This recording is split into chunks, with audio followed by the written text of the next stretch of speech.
Happy Easter, everybody. You'll have to excuse my flyaways. My hair's freshly washed, so it's a little bit all over the place, but I'm going to do something with it at the end, and I might do it as a separate tutorial. As it is Easter, I wanted to do something a little bit fun, so I thought I would do a purple lilac-y Easter makeup look. This week I received the KVD Good Apple Foundation, another foundation that's going viral all over TikTok and Instagram, so I decided I would create a tutorial with it. This is the brush that came with the foundation. I think obviously it's something you would purchase separately, but it's the one that's recommended for use with that foundation. It's like a stiletto heel, it's really lovely, and it's got beautiful synthetic bristles which work great with cream-based products, which is what the foundation is. Now, I'm not expecting incredible results in terms of long wear with my skin because it's not geared towards my skin type. It is for normal to dry skin. So I will film a separate review of this foundation for oily skin purely because you can use the Lock-It powder to set it in place for oily skin. So let's just see how it wears. I'll do a foundation review and it will go up after this tutorial next week. I'm going to darken my neck with a little bit of bronzer. I'm not a huge fan of taking foundation all the way down my neck. I like to take it from my jaw onto my neck, but then I like to darken the rest just with a bronzer. So I'm using a big kabuki brush for this. It makes life so quick and easy.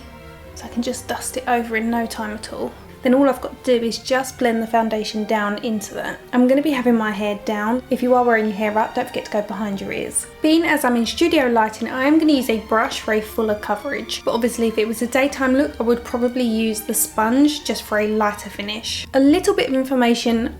Whoa, oh my gosh, like I knew this was going to be high pigment.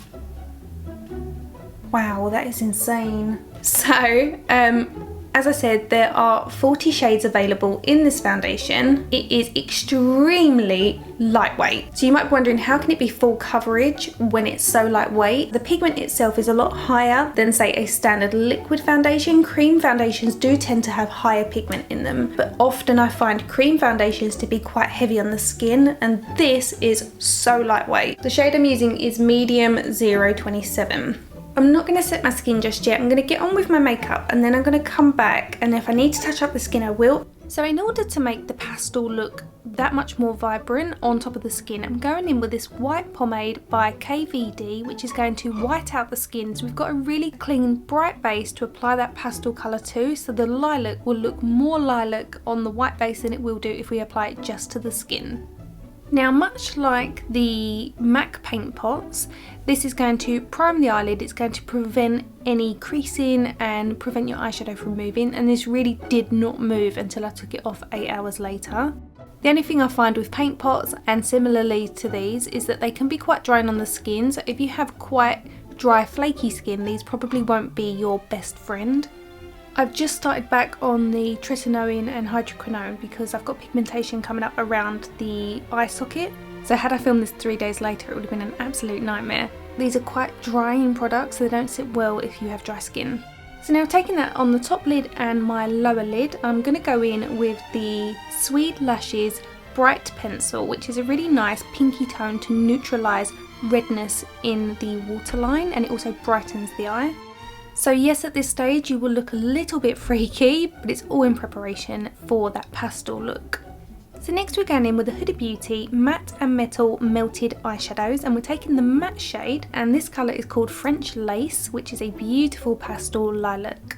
So again, you can just go straight in with this on the skin if your skin's quite dry. It may not look quite as pastel, but if you are quite dry and you still want to get a vibrant finish, then you could use more of a liquid foundation in a really pale shade as your base for this lilac tone. This eyeshadow look is super simple. We really are just using one eyeshadow. Obviously we've got the base down, but it is just this one eyeshadow. So we're concentrating the majority of the colour on the actual mobile lid, close to the root of the eyelashes, and then we're buffing it up towards the eyebrow bone so that it fades to almost nothing. But as you can see, it's really opaque, so you can't see through it to get a really beautiful dense colour payoff. But because it is so fair, you really can fade it out to nothing with absolute ease. My one and only tip when using this product is to definitely use a synthetic bristled brush. I'm using one by Real Techniques, and the reason for this is because it is a cream. If you use a natural hair bristle brush, it's going to clump in the bristles and you'll find it's really hard to blend onto the skin, so always use a synthetic bristle brush when you're using cream based products, because as you can see the bristles stay quite separated and it makes it easy to blend. Here you can see I've blended the same colour underneath the lower eyelash line, and I've made sure to connect that with the outer corner of the top lid so it completely frames the eye. Next I'm taking a little bit of the Bobbi Brown Long Wear Gel Eyeliner in the shade Sepia Ink, and I'm mixing that with a tiny amount of the Inglot Duraline, which is a mixing medium which makes it waterproof. So we can take this underneath the top eyelashes to coat the waterline so you can't see the skin and it looks darker at the root of the eyelashes. But because it's been waterproofed with the mixing medium, it won't print down onto that pink shade that we've got on the waterline. Along the top lash line, I'm really working that brown into the bristles so it really is the tiniest amount left on there. And I'm dusting that very softly along the root of the eyelashes so it really is almost like a shadow, and the only reason for this is so that it doesn't look weird when you open your eyes. Having that very faint shadow there will just create a fuller looking eyelash line. The lashes I'm going to use today are the No Lash lashes by Nikki Makeup and Sweed. And what I love about these are they are kind of like dovetail eyelashes, so they're really spiky and they give a beautiful feathery fluttery finish, which I think is beautiful with this pastel look because it's very soft, it's very elegant and it's a little bit playful. So I'm popping these very close to the root of the eyelashes and I'm lining them up first, and then I'm going in and filling in areas that I want to look a little bit fuller. This will create a little bit of dimension and it will also make the eyelashes look a little bit more textured. So lay them down and then use your finger just to manipulate the shape so that they lay perfectly when your eyes are open. Now we've applied the eyelashes, we need to put some mascara on. I'm going to use the Sweed Pro Lash Lift Mascara. This wand is so great, it's tiny, it's got a ton of little bristles on, it gets so close to the root of the eyelashes, which is really where we want that volume. So blink onto the wand with the bristles facing upwards. This is going to deposit the mascara right at that root, and then you can just extend the wand, rotating it slightly so it's always facing your eyelashes. And as you can see, it will just coat them so it makes them more of an intense black, and it also gives them a very slight wet look feel, which I love. So they still look feathery, but they have a very soft spikiness to them, which I think is beautiful. This is a great way to achieve the appearance of lash extensions at home. So if you're not able to see your eyelash technician but you need it for a particular special occasion, whether it's your birthday at home and you want to feel a little bit more special, then this is a great way to achieve that on a temporary basis. As you can see, this wand is so small that you really can coat your bottom eyelashes without smearing it and dabbing it onto the actual skin. So if you have tiny eyelashes, then this is a great mascara for you. I've been wearing it for the past week. It doesn't transfer, it doesn't flake, it doesn't smudge, but it's also really easy to remove, so it definitely gets a thumbs up from me. So that is the eye makeup done. It's so pretty. With pastel looks, I do find that they can make you look a little washed out, and if you are kind of English rose, then I would say just go with blush and the pastel on the eyes and kind of run with that sort of fair skin. On me, I feel super pale, so I like to warm up the skin and have a little bit of a contrast.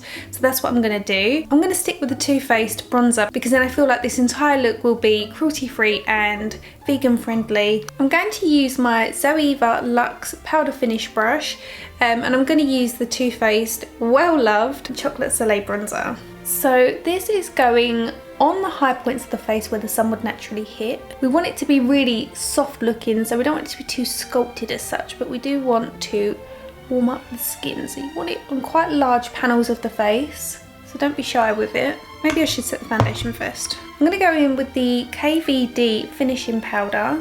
This is the Lock It finishing powder and this is in the shade medium. Let's just use a little bit of powder around the outside.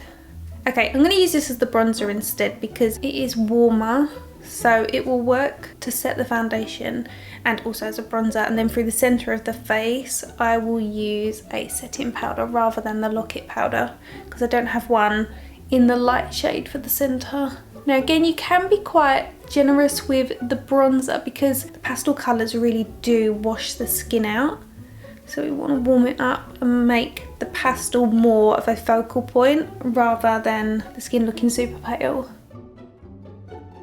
You you can see I'm still looking really matte through the centre, which I'm really impressed with. Take a little bit across the nose. For blush today, I'm going to use this palette by Diego de la Palma. This is their Blossom Chill palette, and it's part of their spring collection. And I'm going to use this really beautiful kind of coral shade. The brush I'm going to use is the Blooming Blush brush by Bare Minerals. I'm going to pop this on the back half of the cheek. Spring on my face.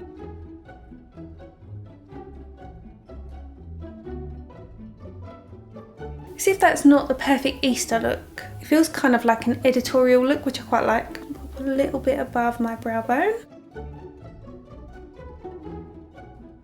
Such a pretty blush, and it goes so nice with the lilac that we've got on the eyes. I feel like we need a bit of a gloss to the lips because everything is quite matte. I'm going to use my Nude Sticks Nudies Bloom in the shade Sweet Peach Peony. This is actually more of a blush, but I do love to use it on the lips because it has a slightly dewy finish and it's got really good staying power. It works nicely on the lips. So I'm going to go and do my hair and then I will be back.